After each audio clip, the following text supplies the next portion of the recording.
Hoje a gente vai falar um pouco sobre a tríade trágica da existência.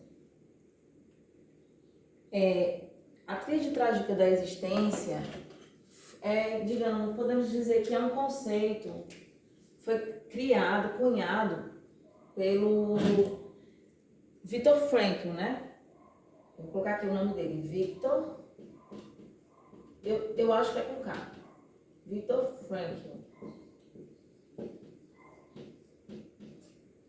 que é o E no final. Viktor Frankl, ele é o pai da logoterapia, né? Vocês já ouviram falar na logoterapia? Vou colocar aqui desse outro lado. Logoterapia.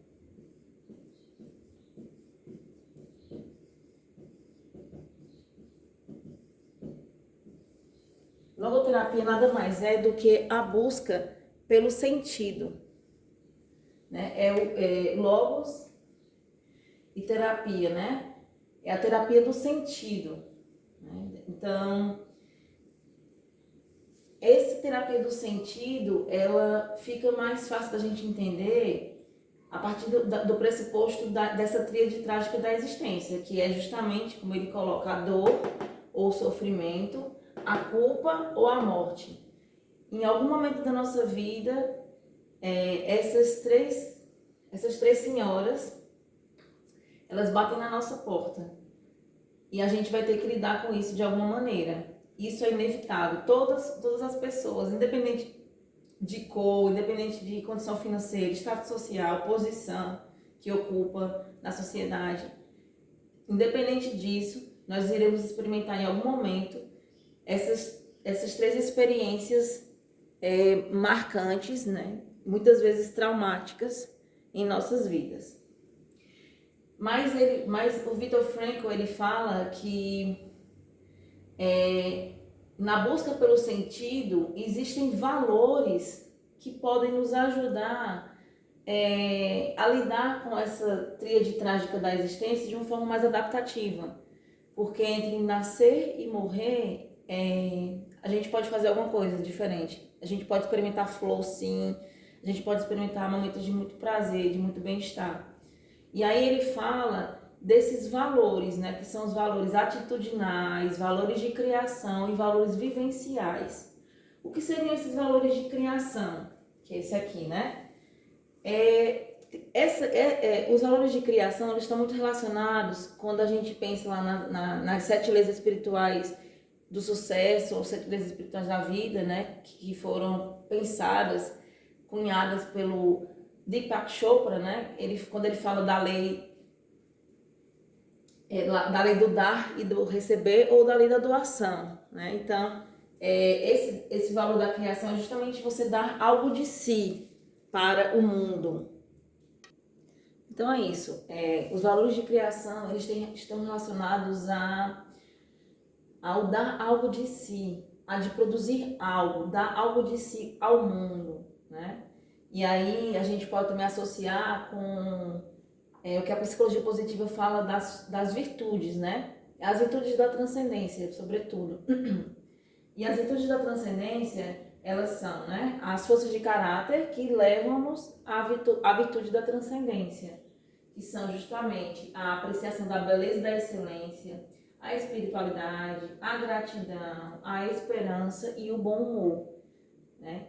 Então, você não achar que você é sempre vítima do mundo, né?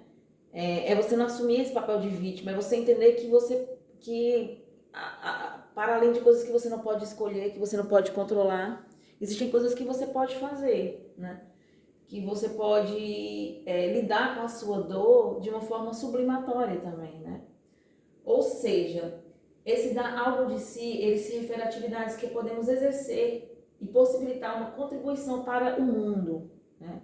E isso nos faz perceber que a nossa vida não é em vão. Isso é uma das maneiras muito importantes de a gente buscar realmente um sentido, né? Através da nossa dor, a gente pode ajudar outras pessoas a minimizarem a dor que elas sentem.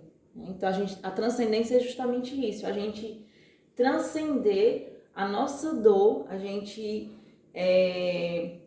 sair da nossa dor, né? Sair desse filtro mental e começar a, através de dar algo da gente mesmo, a minimizar a dor do outro. E fazendo isso tende a nos fazer se sentir melhor. É tanto que uma das atividades intencionais é justamente a prática da generosidade, a prática da cortesia. E a prática da generosidade e da cortesia, a primeira pessoa que vai ser contaminada de forma positiva por isso, por essa prática, né, somos nós mesmos. Então, quando a gente dá alguma coisa a alguém, sempre ficar esperando retribuição, ou sempre, até mesmo sem esperar por agradecimento, nós também nos sentimos cheios desse elan vital, cheios dessa magnitude, dessa força poderosa que é esse valor de criação, que é algo que talvez seja até difícil da gente explicar, né? É só vivenciando. Quando você faz alguma coisa que você sabe que é uma coisa boa, você se enche de gratidão também. Os valores vivenciais são justamente o contrário, porque a gente, lembrando, né, da lei de dar e do receber, a lei da doação, a gente não pode só dar, a gente também tem que saber receber. Muitas pessoas sofrem porque elas só querem dar, elas só querem dar algo de si, elas não recebem, elas não querem receber. Elas não se sentem merecedoras do amor, merecedoras de elogio, né? São pessoas que estão muito relacionadas, parece que elas têm uma crença de desamor muito grande, crenças de desamor e crenças de desvalor, né? Então a gente vai aprendendo, né? Às vezes, no geral, nós não nascemos com isso, né? Com essa condição de ter realmente esse valor de criação, esses valores vivenciais e atitudinais. A gente vai aprendendo, né? Porque também tem a ver com as nossas habilidades sociais, né? Habilidades socioemocionais. Isso a gente só aprende vivenciando, é na experiência. Então, esse receber algo do mundo se relaciona a perceber também as coisas belas desse mundo, né?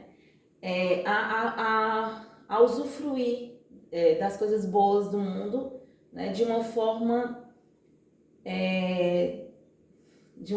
não exploratória, digamos assim. Se a gente fosse pensar um pouco na questão das colonizações, de exploração e de povoamento, a gente podia pensar, fazer essa comparação. É a gente não explorar, não acabar com as coisas, mas a gente usar de uma forma boa para a gente e para as pessoas ao nosso redor, né? Então, a gente perceber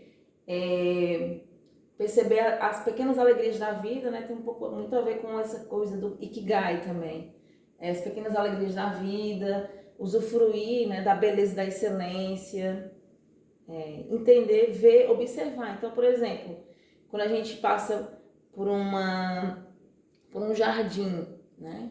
E a gente aprende, isso a gente pode aprender na escola, né? Então, muitas vezes, a escola, ela ensina os conhecimentos acumulados ao longo da humanidade, né?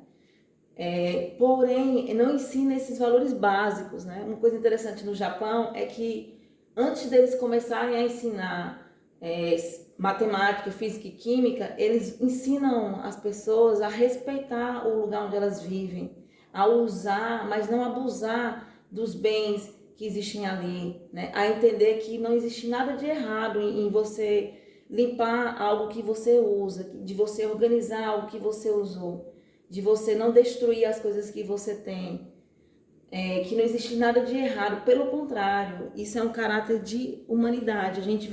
Nós somos animais também, mas nós somos humanos, nós temos potencialidade de pensar, nós somos seres pensantes, né? Então a gente tem que colocar a nossa cabeça realmente para funcionar, né? E entender que através dos nossos hábitos a gente pode ter mais bem-estar, sim, isso é possível, né? E a gente pode aprender. Com relação aos valores atitudinais, esses principalmente estão voltados, esses atitudinais, a forma de elaborar a dor, a culpa e a morte, né? Porque tem a ver com as nossas atitudes, tem a ver com a nossa vontade até, né? Ou seja, Os valores atitudinais, eles se relacionam a características ativas do sujeito, né, ao ser confrontado com situações que estão para além de seu controle, né, e que podem possibilitar a superação dessa tríade trágica, através dessa busca pelo sentido, né? Então, quando a gente não pode mudar as coisas que estão acontecendo ao nosso redor, a gente pode mudar a forma como a gente percebe essas coisas. Muitas vezes um trabalho de psicoterapia é justamente uma forma de mostrar ao paciente, mostrar ao sujeito que ele pode perceber as coisas que o aconteceram, as coisas que aconteceram na sua vida, né? Os traumas, as desilusões, de uma forma diferente. Né? E quando a gente muda a nossa posição, quando a gente muda a nossa percepção diante das situações, quando a gente faz uma retificação subjetiva também, né? Até que ponto coisas que aconteceram estavam relacionadas a formas como a gente vivia, a comportamentos que a gente teve. Isso vai fazendo com que a gente veja situações que não podemos mudar porque já passaram, ou coisas que estão acontecendo que também independem da nossa vontade, de uma forma humana, de uma forma mais digna, né? Então, esses valores atitudinais talvez sejam os mais difíceis da gente conseguir, sobretudo em sociedades como a nossa, como no Brasil, que nós temos uma tendência né, até, sei lá, pelo neoliberalismo, por essa ideia de que se você não consegue coisa é porque você que é um fracassado, se você não consegue passar no vestibular, passar em qualquer concurso, fazer doutorado, pós-doutorado, que o problema é seu, né? Que o fracasso é seu e a competência é sua, isso faz com que a gente se sinta despossuído de si, né? Então, aquela diferença entre poder pessoal e poder posicional está relacionado também a esses valores atitudinais, né? Porque o poder posicional, ele se refere à forma como a gente se vê ocupando determinado cargo. Porém, né, esse poder posicional, ele acaba quando a gente para de exercer aquela função, né? E já o poder pessoal, esse é infinito, esse não tem fim, esse não acaba, mas a gente, como vai perdendo nossa espontaneidade ao longo da vida, né? Essa capacidade da gente perceber as coisas que nos acontecem de uma forma diferente, não como vítimas, não como incompetentes ou fracassados. Então a gente precisa aprender a esses valores atitudinais muitas vezes, né? E a psicoterapia é um lugar interessante para a gente aprender isso, mas não é só na psicoterapia, né? As escolas, elas podem ensinar esses valores atitudinais, nós podemos aprender esses valores atitudinais através da observação da natureza, né? Então existem várias formas de a gente aprender a lidar com essa tríade trágica da existência, da gente começar a entender que nós podemos criar sim, podemos sair do vitimismo, do complexo de inferioridade, né? Podemos também aprender a receber as coisas do mundo sem destruir, né? E tudo isso tem a ver com a nossa capacidade de pensar, com a busca de sentido, né? Por isso que Viktor Frankl, ele é um teórico muito importante nos dias atuais, né? Para que a gente possa aceitar o que a gente não pode mudar, para que a gente possa lidar melhor com a nossa castração, para que a gente possa lidar melhor com a nossa frustração e que a gente possa lidar melhor também com a privação.